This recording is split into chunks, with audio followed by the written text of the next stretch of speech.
What's up, y'all? It's your man DGL Army, YouTube, etc. Today's game is from the Moscow-Leningrad match of 1930. So let's just jump right into it. And by the way, I'm not going to try to pronounce these names because, as people know, I am the worst at pronouncing these. I'll leave a link in the description so you can check out the PGN and the players' names, etc. So, the white player opening with e4, going, and the black player responding with c5, knight f3, e6. So we have a Sicilian with knight f6. If e5, check, which is a mistake, which runs into queen a5 check, which picks up the e-pawn. And if what white did play in the game, knight d2, black responded with d6, bishop d3, knight c6, white took, castled, bishop e7, b3. Other moves that have been played in this position are queen e2 into f4, but okay, white played b3. So, black castled, bishop b2, knight d7, f4. Black played bishop f6, trying to challenge white's really strong bishop on b2. Makes sense. But white has a neat move here with e5. I'm sorry. So, if black plays bishop e7, then white can just take, play knight e4, and white's attack is pretty simple. White can bring his pieces all into play. It's very easy to play, and black has to be very resourceful in defending this. It's a very pretty good edge for white in this position. So, after e5, black took, and the point of this was that now white has knight e4, saying, okay, you know, I realize I'm giving up a pawn, but I'm keeping my strong bishops. I'm putting my knight to a very active square, and okay, so already black should probably play bishop e7. Black didn't, of course. He played the probably bad and the greedy e takes f4. Let's look at bishop e7 briefly. After which, after white takes back, queen e5, hitting the e5 pawn. The computer likes queen e1 here, hitting the queen. So, and, you know, after takes, white has a pretty solid position. He has all his pieces out, he has a good pawn on e5, all his pieces are working together. Very nice position for white, but this is probably better than, well, what ended up happening to black in this game. So, after knight e4, as mentioned, black took on f4. Okay, check, so white took on f6. After knight takes f6, and rook takes f4. So,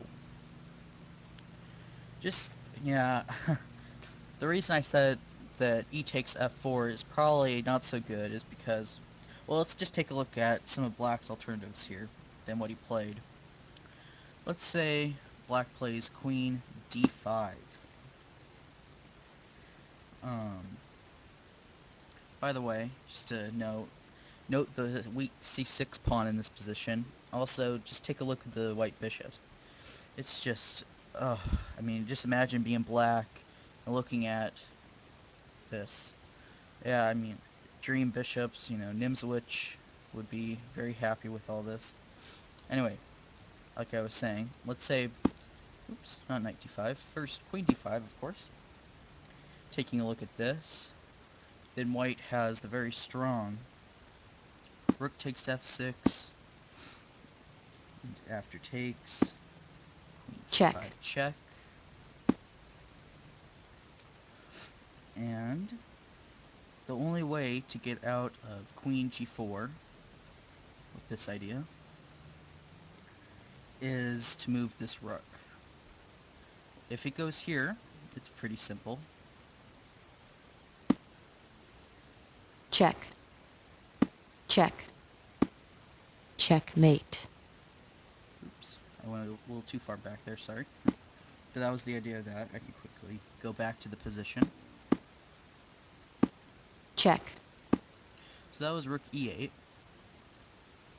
Now, obviously the better try would be rook d8, but that's not very appealing either, because after queen Check. g4 check, the king moves, white can just grab the rook, and is winning. Okay. Another idea could be queen b4, with the idea of stopping this check by covering it with the queen. And when I first saw this position, I was thinking, okay, I was thinking very sadistically right now, and I was thinking, okay, c4, you know, block the covering of g4 right now.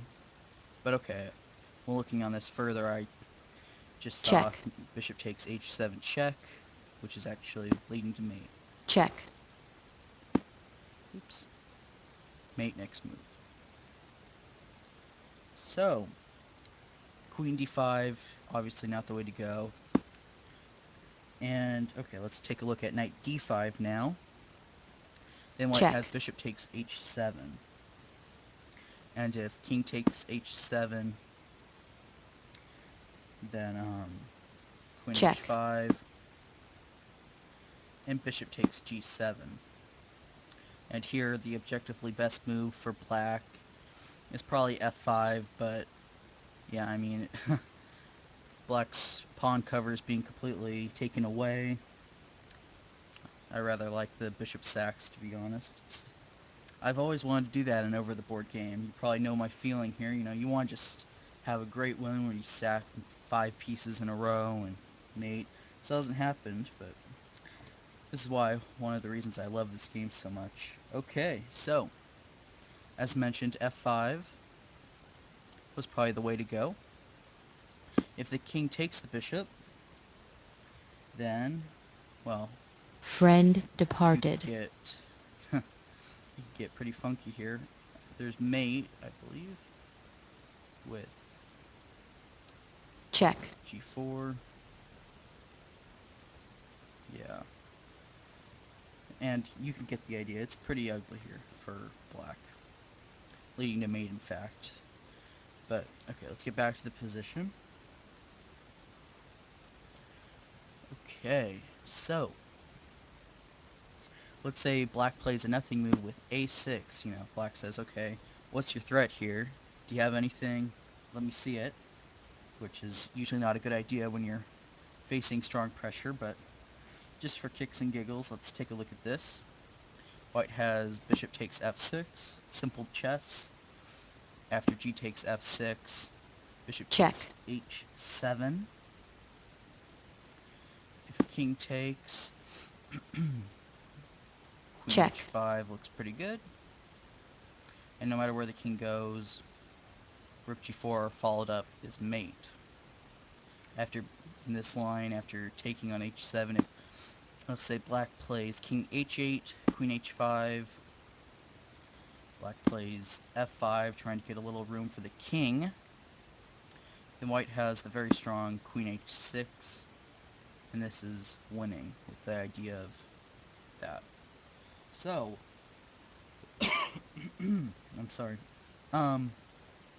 So, these are some possible ideas here. What black played was rook e8. Then, this is what happened in the game. Then white just sacked the exchange with rook takes f6. And after g takes f6, check, queen g4 check. And the king has two squares. If the king goes to h8, queen e4, and it's very hard to stop this. In fact, you can't. This pawn is pinned, keep in mind, by the bishop. Oops. So it can't push. And if it can't push, how exactly are you defending h7? You can't. So let's say the king tries to run. Queen check, takes here, king f8, check, check, c5. This is a forced check, line, checkmate, and mate. You could, of course, sack the queen in that line, but okay. So, king h8, not possible. Let's say king... What happened in the game, actually? Not possibly. This is what happened in the game. Okay. check, Bishop a3, check. And there's not a lot of ways to block this check. Queen e7 doesn't look very appealing, you know. And, okay, what black played is rook e7. It's never fun to go into a pin, but black didn't really have a choice. And, okay. Bishop takes h7 with a simple threat. Queen g8, checkmate, game over. The black king in the game check, tried to run. Oh no, he threw in the check, okay. And the king just got out of it. And now the king went to e8. Simply trying to run, you know, this idea, trying to escape. But white played a very strong move here, and I wonder if you could spot it. I'll give you a couple seconds. So, the move that white played here is the very nice rook d1. It's very simple, just stopping the king from going anywhere and renewing the threat of queen g8 checkmate. And in fact, black resigned here, as there's no way to really stop the mate. Keep in mind, if rook d7, this bishop is very strong. It still covers all these squares. checkmate, Queen g8 is still mate. So here, black resigned. Strong game by the white player here. I wish I could pronounce names semi-decently, but I can't. I've given up on that. Very nice game by him. Very entertaining chess. I always enjoy these kind of sacrificial games. Thanks for watching. You know, like, comment, subscribe. You know the drill. Anything. It's all cool.